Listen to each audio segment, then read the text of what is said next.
Um teste muito importante dentro do estudo ELEA é avaliar o grau de fragilidade que o indivíduo tem. A escala principal que nós vamos utilizar dentro do projeto é a escala do fenótipo de fragilidade, ou fenótipo físico de fragilidade, né? Que é avaliada pelos 5 critérios validados pela pesquisadora Linda Fried.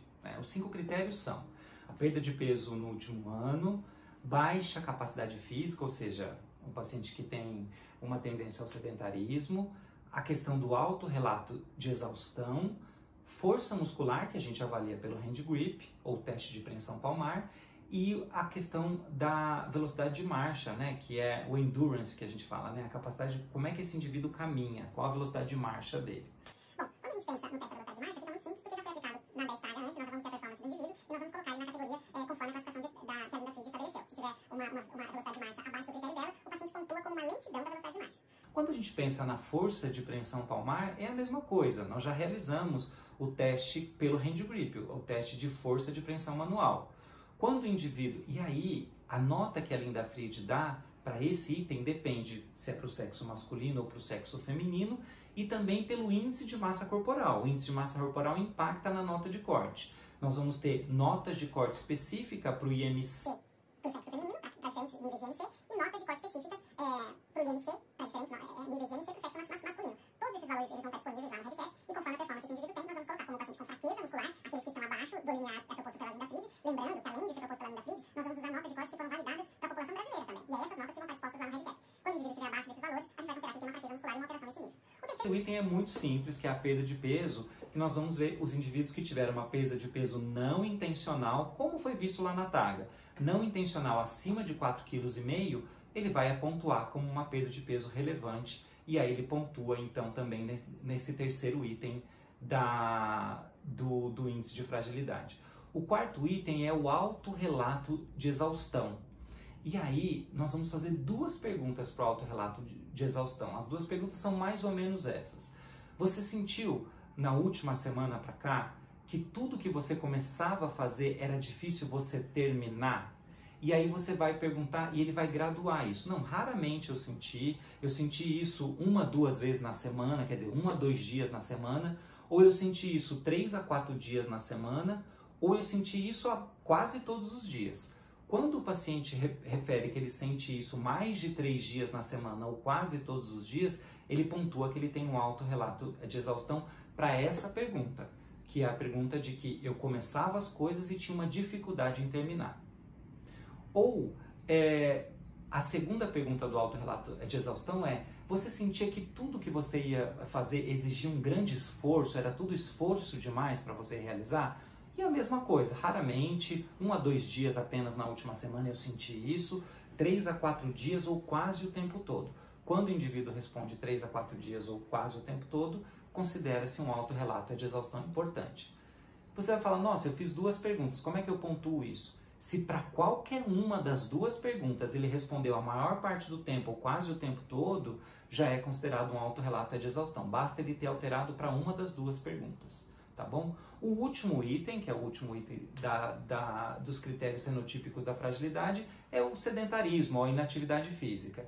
E para esse item a gente vai usar então o instrumento IPAC, que é o Instrumento Internacional de Atividade Física, que é validado para idosos, onde a gente entende o nível de atividade física que o paciente tem na semana, né, numa semana comum, o quanto que ele faz de atividade física de caminhada, quantos dias na semana e quanto tempo, lembrando que o tempo mínimo para considerar atividade física é no mínimo 10 minutos, então o quanto ele faz de maior que 10 minutos, quantas vezes na semana de caminhada, de atividades moderadas, que é, por exemplo, até varrer a casa de uma maneira um pouco mais intensa, ele ter um trote de uma maneira mais devagar, ele fazer uma atividade de ginástica, andar de bicicleta, ou atividades vigorosas, que é aquela atividade que o indivíduo fica com muita falta de ar, não consegue conversar ao longo da atividade física, ou seja, é corrida numa velocidade maior, é uma bicicleta numa intensidade mais elevada.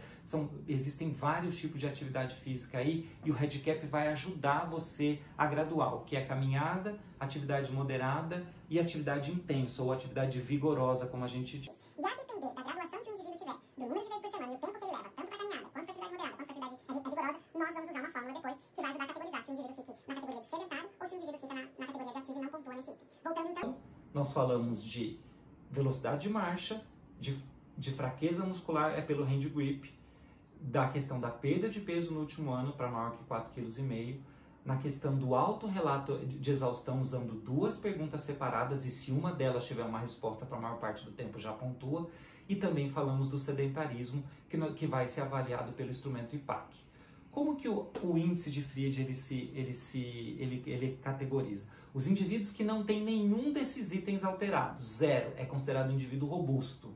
Indivíduo que tem 1 ou 2 itens dos 5 alterado é um indivíduo pré-frágil. Já aqueles indivíduos que tiverem pelo menos 3 desses 5 itens alterados, então 3 itens alterados entre fraqueza, lentidão da marcha, perda de peso, sedentarismo e exaustão, se ele tiver 3 desses 5, é considerado, pelo menos 3 desses 5, é considerado um indivíduo frágil. E assim nós vamos ter uma avaliação de fragilidade segura, com uma acurácia muito boa e que nós vamos poder interpretá-la ao longo do estudo ELEA. Falando um pouquinho com mais detalhe do instrumento IPAC, que avalia o nível de atividade física dos idosos, o instrumento é validado em português também para avaliar. É preciso lembrar que esse instrumento avalia a performance numa semana regular, né? Pensando no último mês, você normalmente pede para o paciente pensar no último mês. Pensando no seu último mês, numa semana comum, você vai perguntar 3 níveis de atividade: atividades vigorosas, atividades moderadas e a caminhada. É muito importante que você use o template do REDCap para entender um pouquinho melhor o que são o nível de atividade vigorosa, o que são atividades moderadas e a caminhada, não há dúvida, claro, né? Lembrando que, habitualmente, atividades vigorosas é aquela que tem uma intensidade suficiente que o indivíduo não consegue conversar ao longo da sua atividade, porque são atividades mais extenuantes, que exijam mais. Então, vamos pensar numa corrida mais rápida, assim, né? Atividades moderadas são atividades que são mais simples, que o indivíduo ainda consegue conversar ao longo da atividade física, pelo menos um pouco. Vamos imaginar um passeio de bicicleta em que não há um esforço extensivo, né, muito grande, você pode considerar uma atividade moderada. Lembrando que o IPAC não considera só esses tipos de exercício físico padrão, mas até uma limpeza da casa, limpeza de janelas, do chão, varrer, também pode ser considerada aí entre a atividade normalmente moderada, né, que o paciente faça no dia a dia. Então, por isso que é importante você olhar lá no REDCap as opções que você tem. Mas normalmente o que você vai fazer é, começando pelas atividades mais intensas, então, que são as moderadas, você pergunta se o paciente executa quantos dias na semana, de uma semana regular, ele executa. Se ele falar, olha, eu não faço em uma aí, você já pula para as atividades moderadas. Mas se ele falar, faço 1, 2 vezes por semana, você passa para a próxima pergunta das atividades vigorosas. Quanto tempo dura quando você realiza, na média, as suas atividades vigorosas? Se ele respondeu 2 vezes por semana, quanto tempo dura? Quando o indivíduo fala, poxa, na segunda-feira eu faço meia hora e na quinta-feira eu faço 50 minutos, você coloca uma média entre 30 e 30 minutos num dia e 50 minutos no outro, você vai colocar que é 2 vezes por semana, 40 minutos, porque um dia foi 30, um dia foi 50, na média ele faz 2 vezes 40 minutos por semana. Tendo respondido o número de vezes por semana que ele faz a vigorosa e o tempo que ele dura, lembrando que o tempo sempre tem que ser maior do que 10 minutos. Quando o indivíduo fala, eu faço 5 minutos, ele não pontua nada, não é considerado suficiente. Tendo pontuado a vigorosa, você vai para a moderada, da mesma maneira, pontuando quantas vezes por semana o indivíduo faz e quantos minutos na média essas vezes por semana que ele executa, atividade moderada. E aí depois você vai para a caminhada, quantas vezes por semana ele caminha e quantos minutos na média cada uma dessas execuções de caminhada numa semana regular. O REDCap ele foi programado para você ir apontando quantos dias na semana, se você pontua quantos dias na semana, aparece para você registrar o número de minutos ou horas. A gente recomenda que habitualmente você marque em minutos por semana, porque fica uma padronização mais fácil depois para a gente fazer o cômputo geral.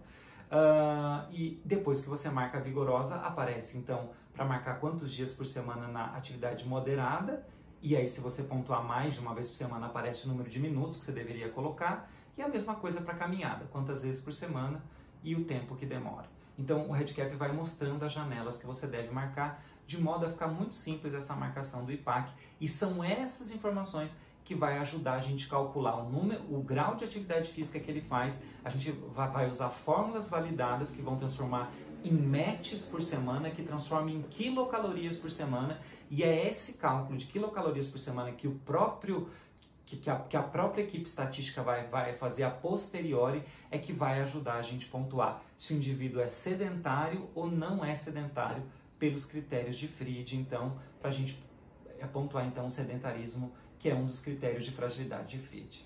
Era isso.